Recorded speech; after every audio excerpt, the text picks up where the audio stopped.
Para quê? Primeiro, para que Moisés aprendesse a perseverar. Porque para perseverar, ou para obedecer a Deus, a gente tem que aprender a perseverar. Você diz que crê em Deus? Você crê em Deus? Como é que você mostra? Através da sua perseverança. Você diz que crê em Deus, mas você não tem perseverança. A pessoa diz que crê em Deus, mas não persevera. Então ela não mostra realmente que crê em Deus. Quando perseveramos, nós mostramos que a nossa crença é real. Então nós temos que aprender a perseverar. E aí fica uma pergunta, né?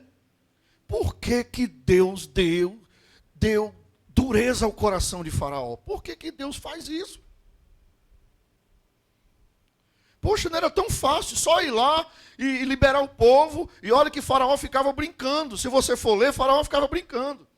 Faraó no começo, não deixa. Aí depois, aí depois no final ele disse, deixa. Quando ele deixou, ainda o povo já tinha saído, ele se arrepende e volta. Vamos lá.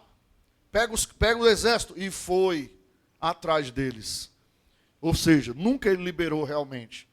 É tanto que quando chega na travessia do Mar Vermelho, o povo tinha passado, e aí Faraó vem atrás com os seus exércitos, e o mar se fecha, e eles morrem afogados. Olha que coisa interessante, não é?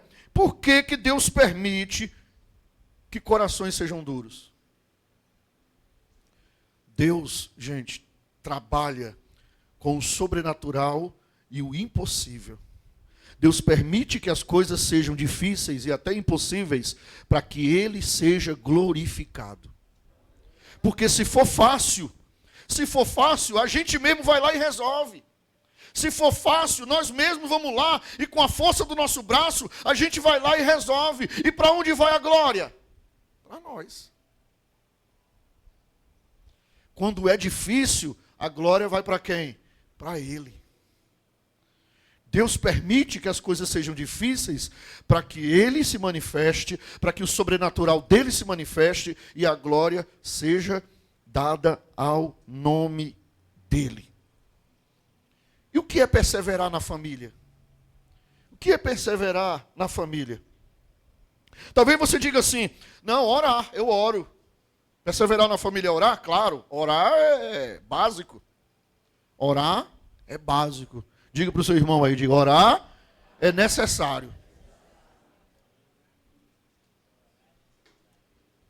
Totalmente. Mas deixa eu te lembrar aqui algumas coisas sobre perseverar que talvez você ache que não é. Biblicamente falando, você lembra desse número 490? Biblicamente falando, você lembra desse número 490? Vamos ver o que Mateus fala no capítulo 18. Versículo 21 e 22. Mateus 18, 21 e 22. Então Pedro, aproximando-se, perguntou a Jesus, Senhor, até quantas vezes meu irmão pecará contra mim para que eu lhe perdoe? Até 7 vezes, que era a lei? E Jesus respondeu, não digo a você que perdoe até 7 vezes, mas até 70 vezes 7. Calcula aí.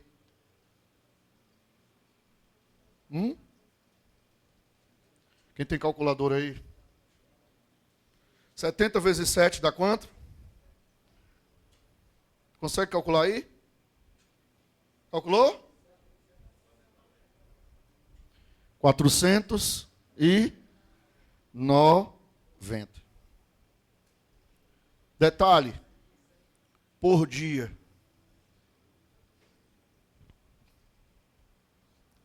Detalhe. Por dia.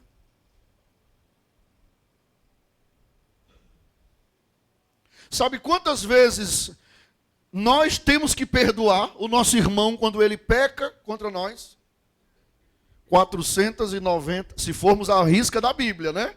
Se formos aqui na contabilidade da Bíblia, 490 vezes por dia. E o que é perseverar? Perseverar é repetir um exercício sempre, sempre, sempre, sempre e sempre. Tem tudo a ver com o que Jesus está falando. Jesus não está falando que a gente tem que perdoar 490. Porque senão no 491 a gente já matava logo a pessoa. Ó, tu tem direito a 490 perdão hoje. Mas se tu fizer 491, eu arranco a tua cabeça. E não, ainda vou para o céu, porque eu estou livre disso, né? Jesus não está falando de 490 exatamente. Jesus está dizendo que é infinitamente. Ei, perseverar com a família tem a ver com perdão, com perdoar. Tem a ver com o exercício de perdão. Olha o que Jesus falou para Pedro. Ei, Pedro, não é 7 vezes não, é 70 vezes 7. É 490 todo dia. Perseverar é perdoar. 490 se for preciso. E pense num negócio difícil que a gente não quer fazer. Pense alguém pisando no nosso calo 490 vezes por dia e a gente ainda perdoando.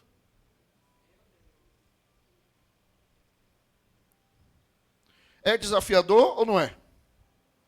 Sim ou não?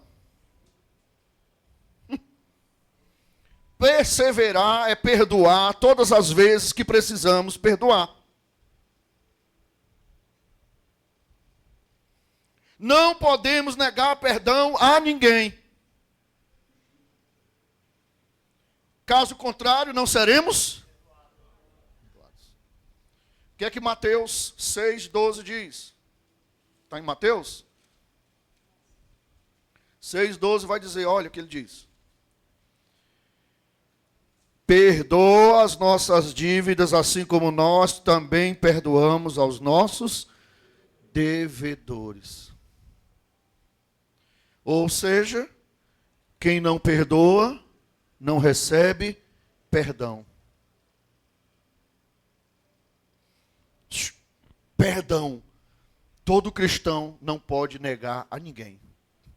Você já viu aqueles programas de reportagem policial, que a pessoa faz uma coisa contra o outro, aí você perdoou, a pessoa diz assim, não, quem perdoa é Deus, eu não perdoo não. Ela foge do perdão? A pessoa responde assim, não, eu não perdoo não, quem perdoa é Deus. Perdoa é Deus não, quem perdoa somos nós. Quem perdoa é quem se ofendeu. Quem perdoa é quem se machucou. Quem perdoa é quem se feriu. É que tem que perdoar. Você sabia que o perdão é o maior remédio que tem para o ser humano? Você quer tomar um remédio que te traga saúde física, mental, espiritual, no sistema nervoso, respiratório, urinário, digestivo. Todo o nosso corpo, ele é beneficiado com o perdão. Se você já passou por uma experiência dessa, de você ter que pedir perdão a alguém, ou você liberar perdão para alguém, você vê que quando você libera perdão para alguém, sai um peso de cima de você. Quando você está muito machucado, quando você está muito irado com alguém, ou pouco, muito ou pouco, não interessa, que você libera o perdão, parece que sai assim um peso de cima de você, no teu corpo corre, libera os hormônios da felicidade no corpo, traz assim uma paz, uma alegria. Você pode ter feito a pior coisa, mas quando você libera perdão e quando você é perdoado, você sente um gozo, uma alegria dentro de você. Incalculável. E sabe, ao contrário disso, a pior coisa do mundo é você viver a vida toda carregando uma falta de perdão. Um perdão não liberado. É como se você estivesse carregando dentro de você uma carniça. Você bota perfume, você passa um creme, mas não consegue maquiar. Tem uma história, né, que fala que o perdão é o prego do diabo, a falta de perdão é o prego de Satanás. Você já ouviu falar disso? É o prego de Satanás?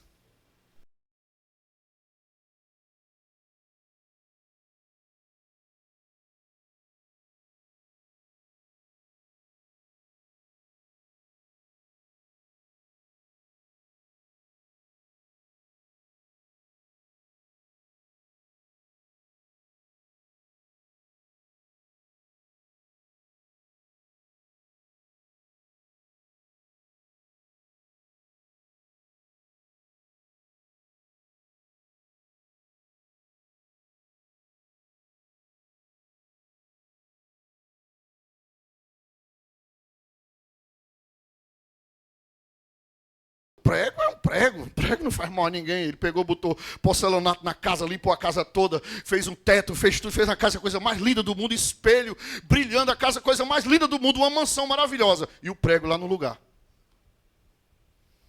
Certo dia, Satanás chega. O antigo dono da casa e o dono do prego. Satanás chega e traz uma carniça. Aí ele entra rindo dentro daquela casa com aquela carniça na mão, podre. E aí ele vai e pendura no prego. Ele, com licença, deixa eu usar aqui meu prego. Ele pendura no prego e vai-se embora. Tchau, depois eu volto. Toda a casa linda que o homem fez ficou empestada, podre. Os bichos começaram a dar naquela carniça. E aquela beleza daquela casa nunca mais foi a mesma. Quando a gente não perdoa, a gente está deixando um prego para Satanás vir e pendurar a carniça dele dentro de nós. E aquela carniça vai criar bicho, e nós vamos ter que carregar aquela carniça para o resto da nossa vida. Então, sobre perdão, só para encerrar aqui essa parte. Jamais deixe nada na sua vida sem liberar perdão.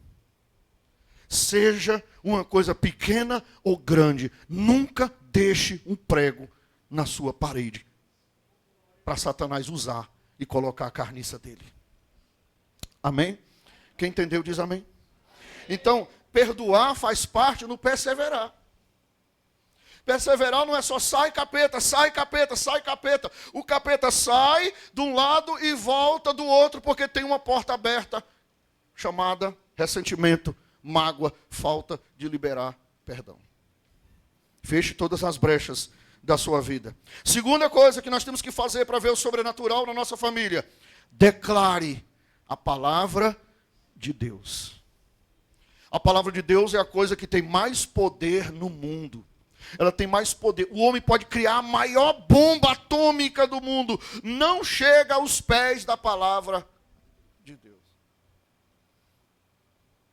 Olha o que Hebreus 4:12 diz.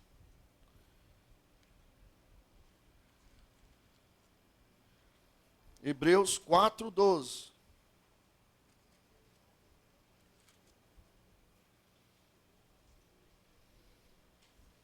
Porque a palavra de Deus é viva e eficaz, e mais cortante do que qualquer espada de 2 gumes, e penetra até o ponto de dividir alma e espírito, juntas e medulas, e é apta para julgar os pensamentos e propósitos do coração.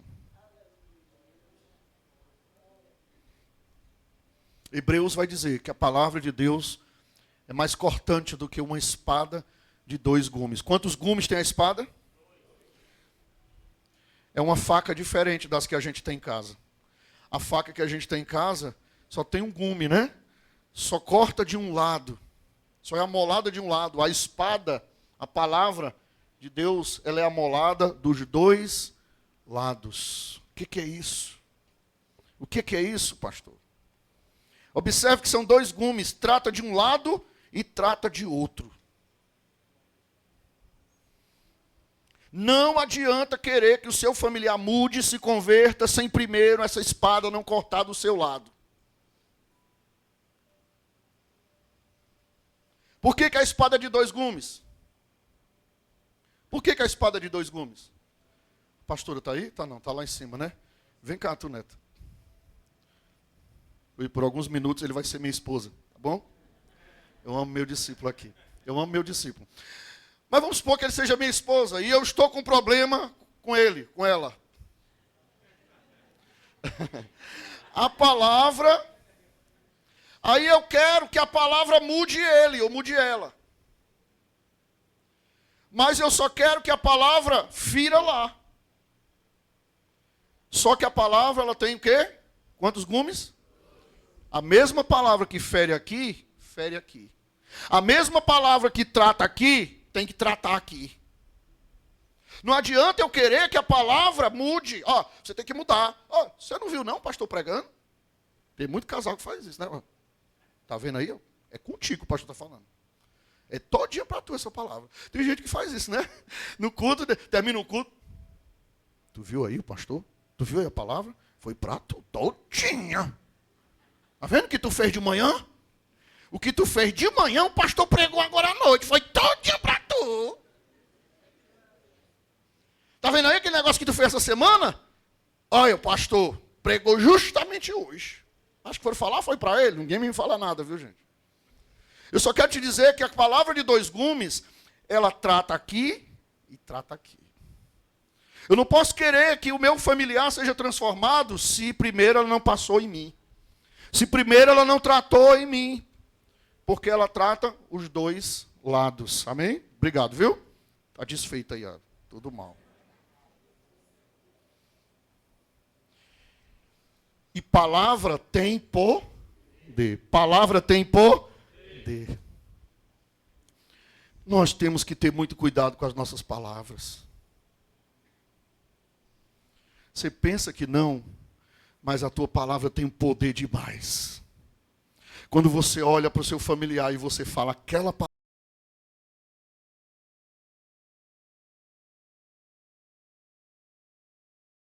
palavra, aquela palavra que parece tão inocente, essa é a que vai fazer o maior efeito.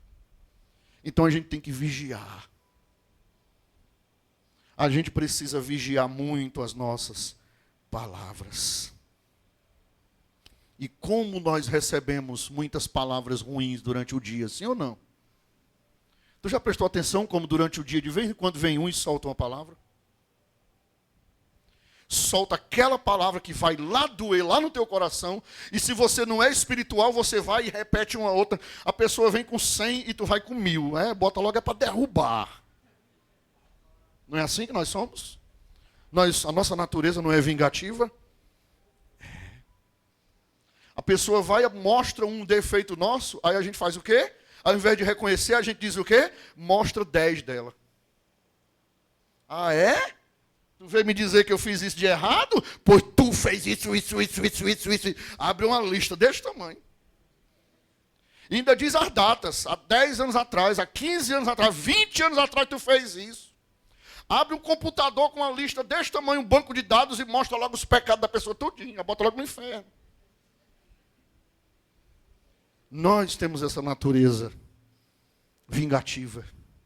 E se a gente não se cuida, a gente usa as palavras e Satanás vai lá e confirma. Satanás é um grande obediente das palavras que nós falamos.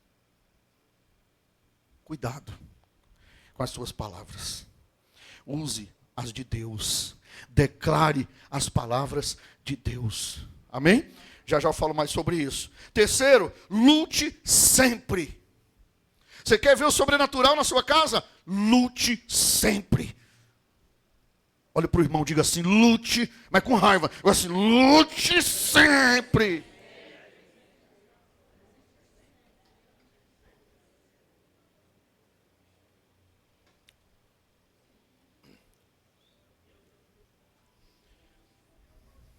Você quer perder sua família para Satanás? Sim ou não? Então a gente tem que ser lutador. Você já viu como é que os caras, antes de lutar, eles dão aquela olhada? Como é que chama aquela encarada? É encarada, né? Quem já viu eles se encarando? Quem já viu? Já viu o lutador se encarando? Tu já viu? Eles fazem assim, né?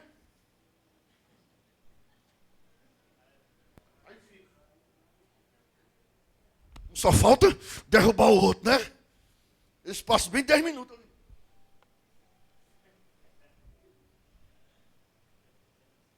É engraçado, né? Como o ser humano é, né? Nós temos que ser assim com Satanás.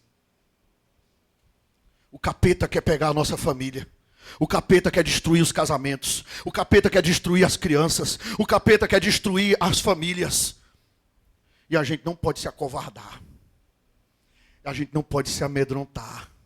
Porque maior é quem está conosco. O poder está do nosso lado. Ele só tem cara feia. Ele só tem cara feia. A gente tem que dizer pro diabo. É pro diabo, gente. Não é pro marido, não, viu?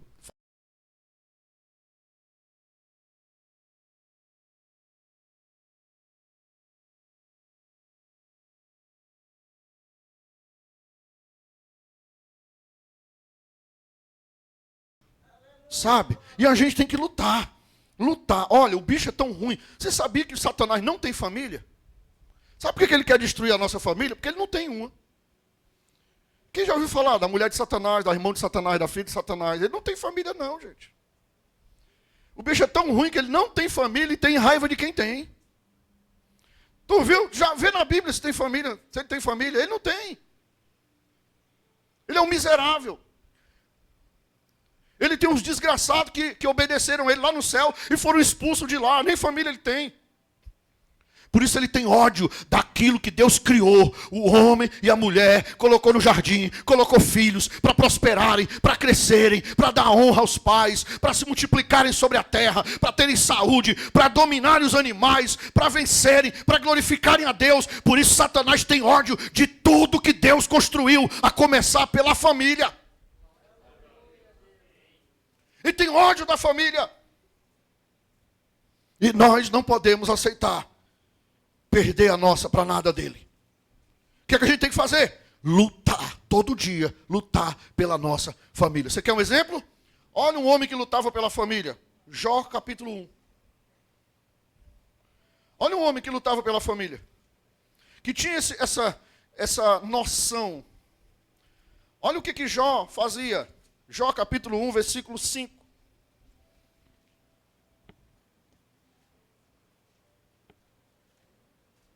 Versículo 4, vamos ler o versículo 4. Os filhos de Jó iam às casas uns dos outros e faziam banquetes, festas, cada um por sua vez, e mandava convidar os seus 3 irmãs e comerem e beberem com eles. Quando se encerrava o ciclo de banquetes, de festas, Jó chamava os seus filhos e os santificava. Levantava-se Jó de madrugada e oferecia holocausto segundo o número de todos eles. Pois pensava Jó assim: talvez os meus filhos tenham pecado e blasfemado contra Deus em seu coração. E Jó fazia isso continuamente. Olha o que Jó fazia. Levantava de madrugada, consagrava os filhos, orava pelos filhos, pedia ao Senhor: Senhor, se meus filhos pecaram, não deixa o mal chegar na vida deles, perdoa eles, salva a vida deles. Infelizmente, o mal se sucedeu na vida de Jó, com a permissão de Deus. Mas lá na frente vai dizer que Deus restituiu a Jó. E nós, o que temos feito pela nossa família? Qual o propósito que você tem feito pela sua família? Você que é pai, você tem orado nos seus filhos? Você acorda de madrugada, você unge ele com óleo.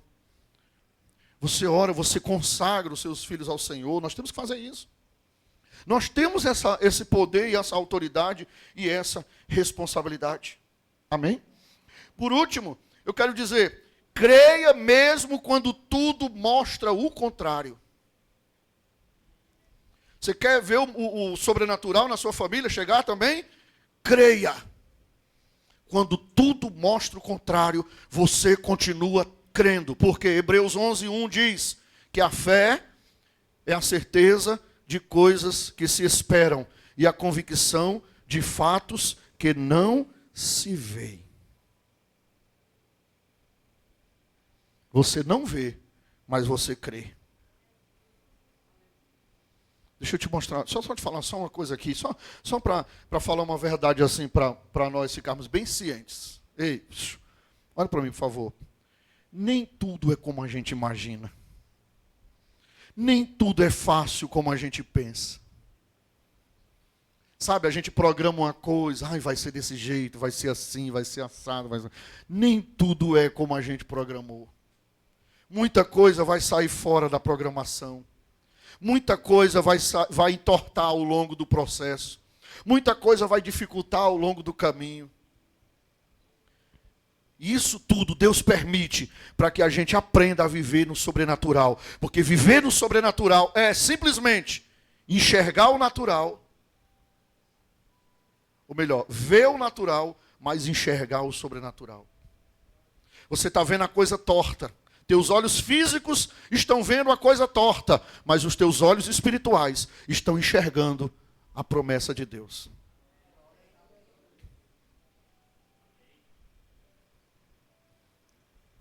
Resumindo, você olha e você vê um coração duro.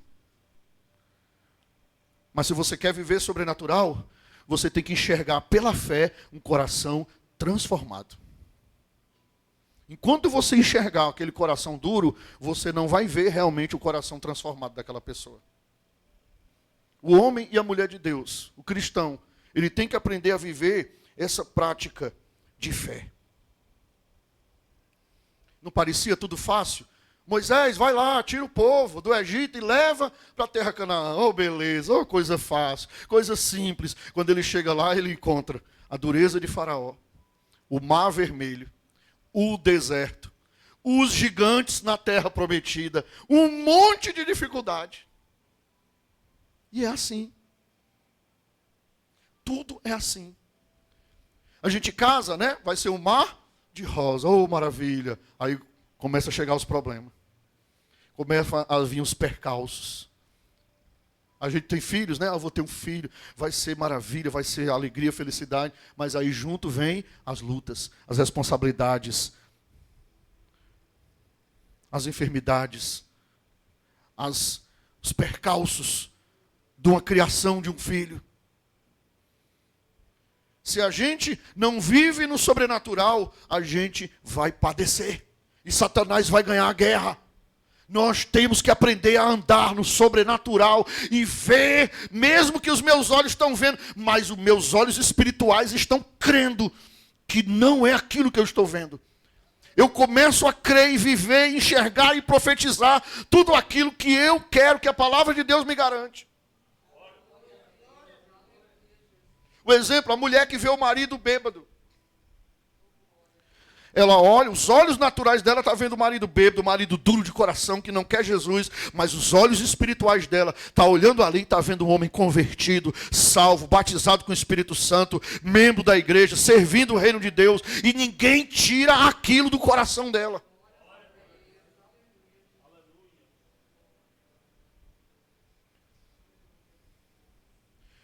Fé é fé. Fé não se explica, fé se vive.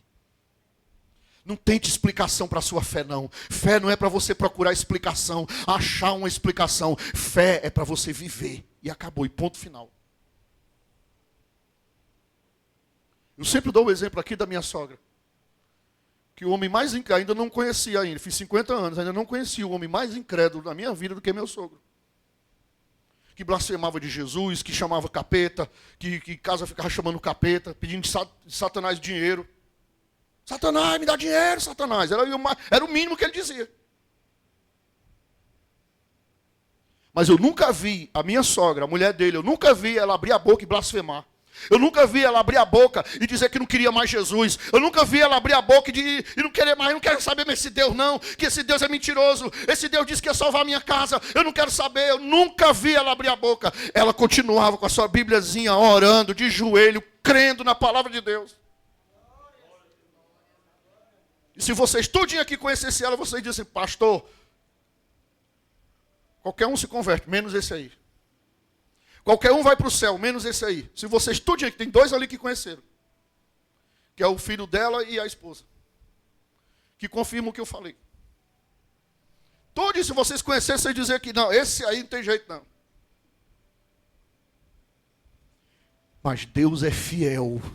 Nem que seja na hora da morte, no leito de dor, ele vai se render ao Senhor Jesus, porque todo joelho se dobrará e toda língua confessará que Jesus Cristo é o Senhor. Ele foi duro até o último segundo, até o penúltimo segundo da vida dele, mas no último segundo Jesus mostrou quem manda num coração duro, quem manda num coração de pedra, porque não tem coração duro de pedra, não tem ninguém que fique de pé diante da palavra do Deus Todo-Poderoso. Não tem. Quando a gente não crê nisso, o nosso coração está sendo mais duro do que quem a gente julga que é o coração duro. A gente tem que aprender a crer. Por isso, quando às vezes vem alguma mulher, vem algum homem, vem alguma pessoa para mim, pastor, fulano, coração duro, eu faço rir a cara dessa pessoa. É que tu não conheceu o Ribamar. No dia que tu tivesse conhecido ele, aí tudo bem, eu te dava razão. Eu ia no cartório contigo e eu passava minha razão para você, assinado e carimbado e reconhecido firma. O problema não está no coração duro das pessoas. O problema está no nosso coração, que não crê na promessa de Deus. E mesmo que essa promessa, crê no Senhor, que essa palavra, crê no Senhor Jesus será salvo tu e tua casa, não seja uma garantia de que a nosso familiar vai se converter, mas eu tenho que crer até o final, porque Deus é tão fiel, que mesmo que eu morra, a palavra dele continua valendo. Porque a palavra dele dura para sempre. A questão é a gente crer. E por que Deus permite, pastor, uma pessoa com o coração tão duro? Sabe por que Deus permite? Para poder tratar o seu. Sabe o que a palavra fala mais? Que o ferro se afia com o ferro. O ferro é afiado com outro ferro.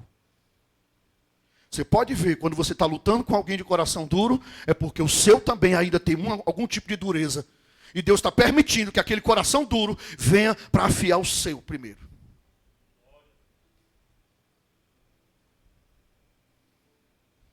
Porque Deus sabe de tudo sobre nós. Ele sabe de todas as coisas. Ele permite que nós passemos por situações, porque Ele quer nos forjar. A palavra é essa, forjar. Deus quer te forjar. Deus quer te preparar. Porque lá na frente Ele tem um plano na tua vida. Lá na frente Ele tem pessoas que Ele vai colocar na tua responsabilidade para tu pregar para essas pessoas, para tu salvar essas pessoas, para tu comandar essas pessoas, para tu levar essas pessoas para o céu. Mas primeiro Ele quer trabalhar o seu coração. Porque se Ele não trabalhar o seu coração hoje, lá na frente Ele não vai poder te usar. Deixa Deus tratar o seu coração. Amém? Na família é da mesma coisa. Fé, sabe o que é fé? Vou te resumir fé. Fé é enxergar o que não existe. Por isso que nós cristãos não falamos aquela frase que a gente fala aqui no Ceará, né? Ô menino danado. A gente não fala essa frase, a gente não pode falar essa frase. Ô menino isso, não, a gente fala o quê? Ô menino abençoado. Porque nós estamos abençoando aquela criança. Amém?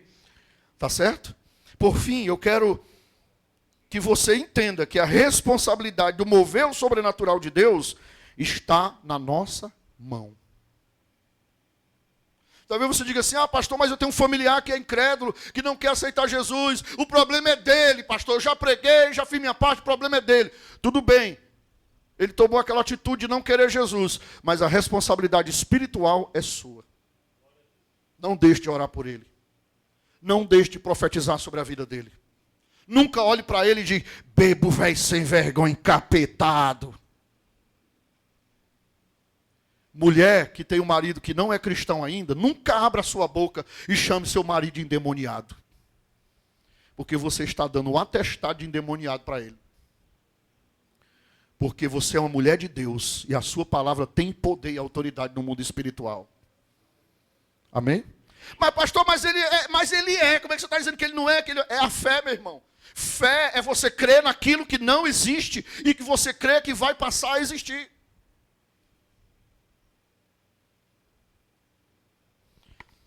A responsabilidade espiritual da nossa família está na nossa mão. Muitas pessoas usam como desculpa, fulano não muda, eu também não vou mudar. Mude você primeiro. Observa a palavra. Crê no Senhor Jesus e será salvo tu e a tua. Quem é salvo primeiro? Quem é que tem que crer primeiro? Nós. A casa vem depois. Primeiro eu creio. Primeiro eu sou transformado. Primeiro eu sou tratado. Amém? Sabe, se você tem um conflito com a sua família, não interessa quem tem razão, quem não tem razão.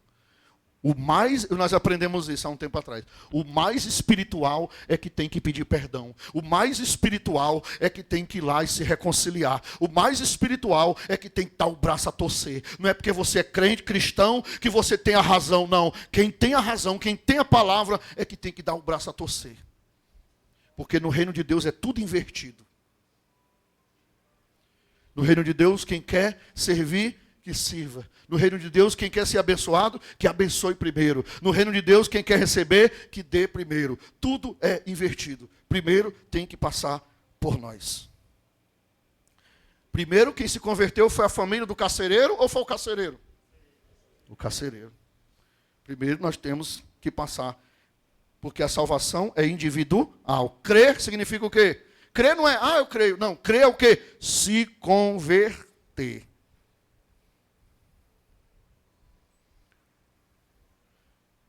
Um cristão carnal nunca vai conseguir influenciar sua família. Nunca. Nunca. O que você está disposto a fazer pela sua família, pelos seus filhos? Qual o preço de fé que você está disposto a pagar para lutar em prol da salvação da sua família? Eu quero orar agora. Vamos orar pela família, pela salvação da família, pelos filhos. Mas em especial para você recuperar suas forças e você dizer, eu não vou perder essa guerra para Satanás. Eu não vou. A minha família é do Senhor Jesus. A minha casa é a habitação do Espírito de Deus. Você crê nisso? Você crê que o sobrenatural pode entrar na sua casa, na sua família, no seu casamento, na vida dos seus filhos? Fique de pé para a gente orar.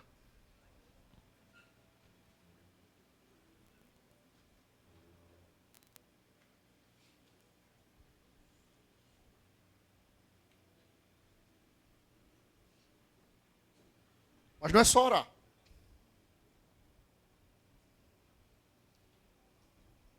Não é só orar. Nós aprendemos que primeiro é o quê? Perseverar até aonde? Até o meio? Até o meio? Até o fim. Cadê os casados aqui? Quantos são casados? Quantos são casados? Ou vivem junto? Vou levantar a mão os casais aqui. Amém. Quando eu falo casado, é casal. Casal. Nós somos casados, a gente tem que perseverar até quando? Não, mas não diz que é 7 anos. Não diz que é 7 anos. 7 anos é o... Daí depois tem a crise dos 7 anos. Não é isso? É 7? É 14? É 21? É até quando? O fim. E o fim é quando? Enquanto estiver vivo. 110 anos. Eu vou perseverar. Esse velho vai se converter. Essa velha vai se converter. Se você quer parar com 7, com 14, com 21, está totalmente errado. Sabe por quê? Deixa eu dar uma dica aqui para quem quer casar ou para quem é casado. Os noivos, tem uns noivos aí, né? Dizem os estudiosos que você só conhece a pessoa aproximadamente com 50 anos de convivência. Aí você vai realmente saber quem é aquela pessoa. Ela não